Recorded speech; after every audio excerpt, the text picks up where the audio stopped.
Welcome back, meteorology students. This is part two of the first week's lecture on the atmosphere. So this video is actually going to go over the vertical structure of the atmosphere. We'll go over pressure and density as well as those layers. I kind of mentioned them in the last video when I was talking about the ozone layer. So you'll understand that a little bit better after this. So first of all, we go over air density. Basically, gravity is going to hold these air molecules closer to the ground. And so we're going to have more density happening at the surface, like right next to the earth. And it's going to be less dense as you go up into the atmosphere.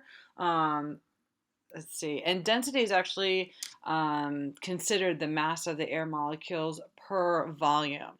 Okay, so it's going to be like how much molecules per, an area or a space or some sort of, maybe imaginary square.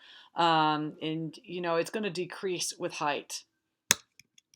Now, pressure also decreases with height. They're very, very much connected with each other. Pressure is going to be greater at the surface than it is up higher in the atmosphere, and this is because of the weight of those air molecules. So, if you kind of can think of yourself going down into the ocean, there's going to be more weight from the water above you, and so the further down that you go into the ocean, the more weight of water that you'll have actually above you, and that's why you have to depressurize when you go down. And that's the same thing in the atmosphere. We have this weight of the pressure of air above us, of these molecules, and that's why the pressure is going to be greater here at the surface. This is actually a good thing, though, because if we didn't have this pressure, we would actually explode. The pressure is actually what holds our bodies together. There's 15 pounds of pressure at any given time on our eyeballs, which is a fluid. So if we didn't have that pressure on our eyeballs, well, obviously we know they'd explode, and that wouldn't be a good thing. So we want the pressure. It's not a bad thing for us. People that have actually went up into the atmosphere, their bodies will expand without that pressure holding their body together. So, we'll definitely have higher pressure here at the surface and higher density here at the surface. The density has to do with the gravity pulling those air molecules down, and the pressure has to do with the weight of those molecules above us. Let's see. Okay. So the most common unit that we're going to use to describe pressure is going to be a millibar. We also use hectopascals or inches of mercury, but I'm going to use millibars. Generally, I can't even think of a time I won't use millibars in this class. Okay, and there is actually a standard value of atmospheric pressure at sea level. So what that means is basically in Florida, like places where they're at sea level. I think Florida, like the Keys, are maybe 6 inches above sea level or something like that. So right there, the pressure of the air above you is going to be 1,013.25 millibars, or 1,013.25 hectopascals, or 29.92 inches of mercury. Okay, we do use a barometer to measure the pressure in the atmosphere. Okay, so this is going to be like a depiction or a nice, view of what I was talking about with the pressure and the density. Here's going to be a line with pressure, and here's going to be a line, with respect to density. So first of all, I want you to notice, like before we even look at those things, just kind of look at the way that this is set up. This is the way most weather or atmospheric graphs will go. Usually we have altitude on the y-axis, and then we have some other or measured value on the x-axis. Okay, so this one is going to have altitude in kilometers. You can see right here on the y-axis, and down here on the x-axis, this is going to be pressure increasing to our right. Okay, so you can see that the pressure is going down. Okay, so if it's increasing in that direction, it's decreasing in that direction. So you can see that it's actually decreasing as you go up the air pressure until it gets to a very small amount here. You can also see that the density almost follows the same exact pattern here. We're at the same rate even that it actually gets because they're actually connected through a law, which we'll go over here in a moment. But these two are very much connected, and they both decrease with height. Okay, this is going to be kind of a depiction of the air molecules. So you can see how they're more dense down here at the surface. Why? Because of gravity, right? Gravity is pulling these molecules down here at the surface. You can also see that if you were right here, okay, you would have the weight of all of these molecules above you.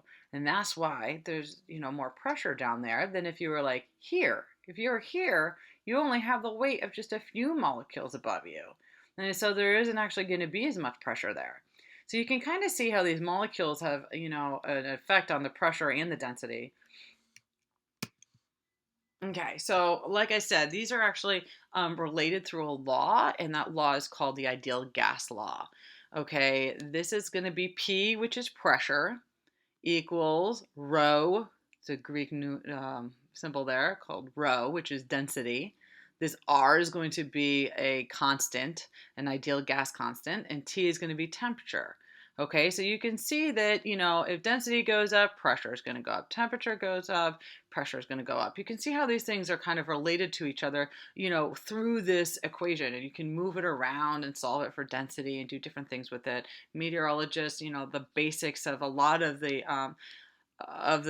equations that you learn later on in meteorology actually are derived from this ideal gas law. So let's see. Okay, so baseballs actually travel further and higher altitude air. So baseball players love playing in Denver. What is that, Coors Field? I think that is over there. Anyway, they love playing there because there's less density to the air. There's less air molecules for that baseball to hit into. So there's less friction, and so the ball will actually go further. And that's also with football as well. Let's see.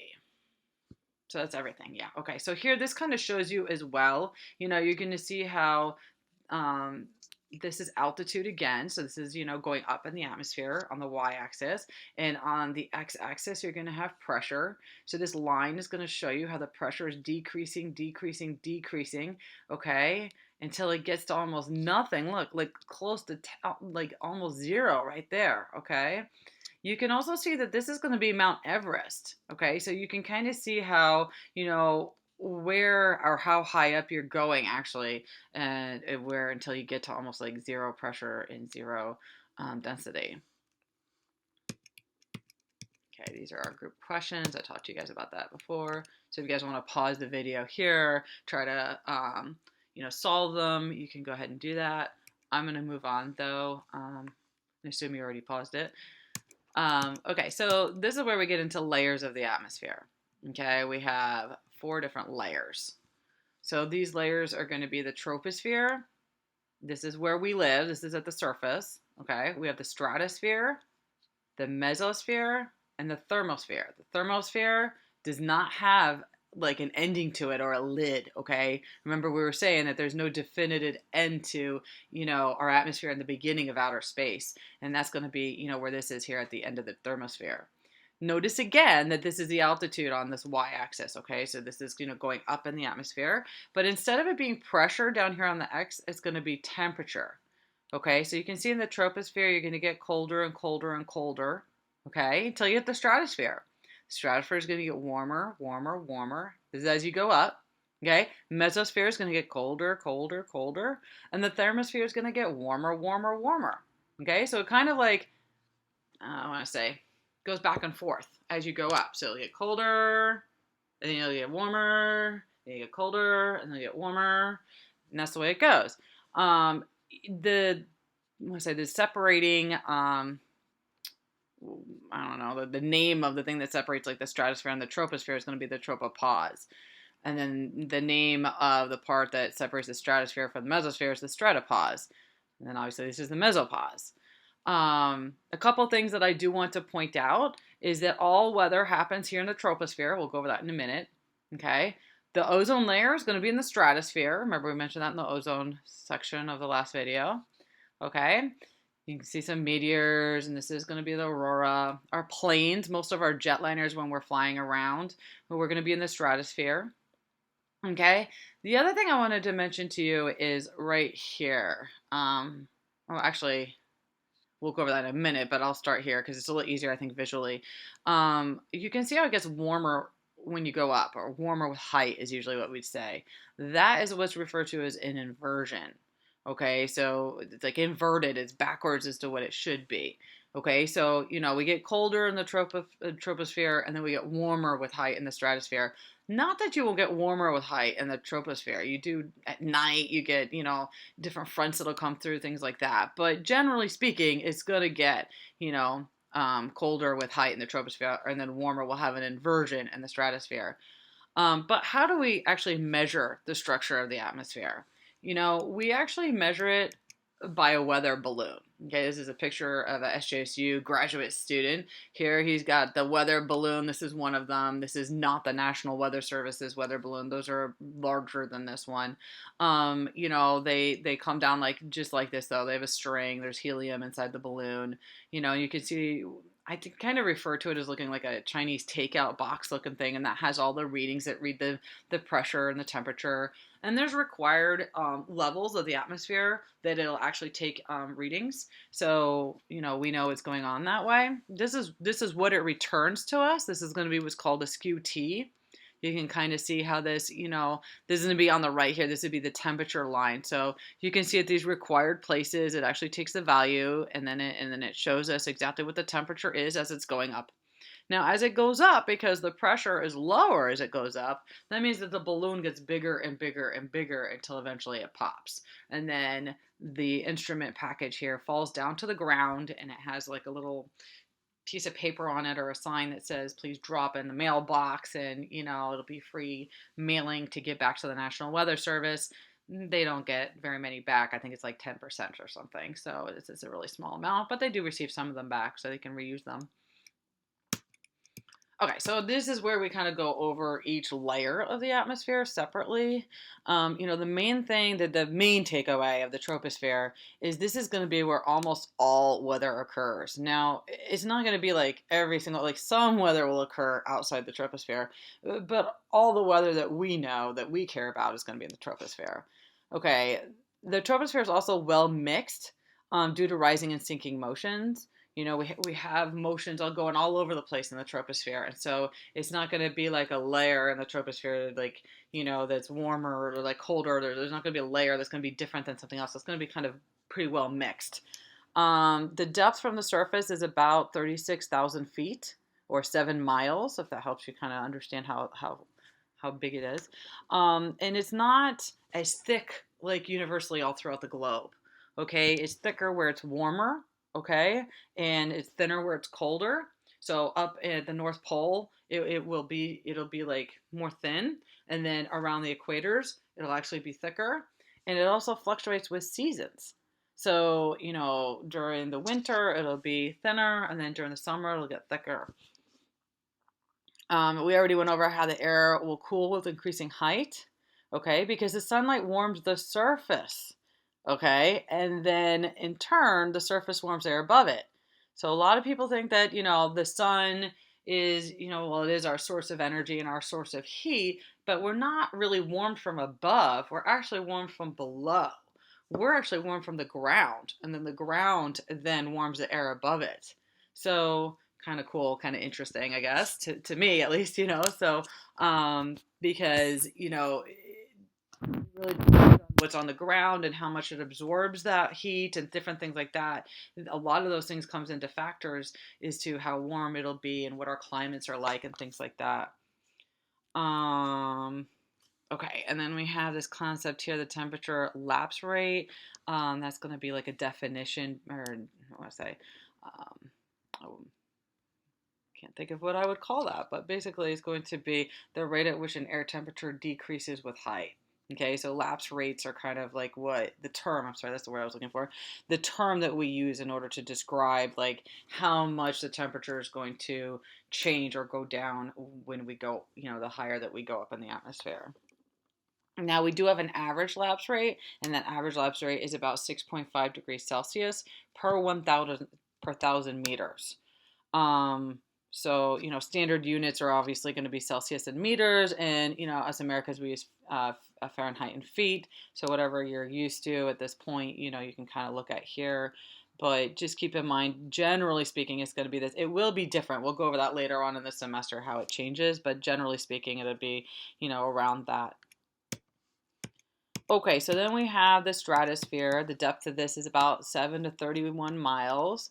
Now, this is the part where we do have an inversion going on, which is where, the temperature will increase with height instead of decrease. But even though it increases with height, it doesn't mean that it's going to be warm in the stratosphere by any means, because it is so cold at the top of the troposphere and the tropopause. Okay, so it gets colder, colder, colder in the troposphere, and it gets really cold. And just because it's getting warmer in the stratosphere does not mean it's warmer. It's not like 80 degrees up there by any means. Okay, so it averages about negative 46 degrees Celsius. So it's actually still pretty cold. And then we'll find the ozone layer there, and that's the part where it's good. Remember, I said it was bad at the surface in the troposphere, and then it's going to be good in the stratosphere. So this is where we find the ozone layer at about 20 to 30 kilometers. Now, those two are the most important ones. The mesosphere, you just want to know that, let's see, the temperature decreases with height. The thermosphere, you're going to want to know this is where the auroras are found. Let's see.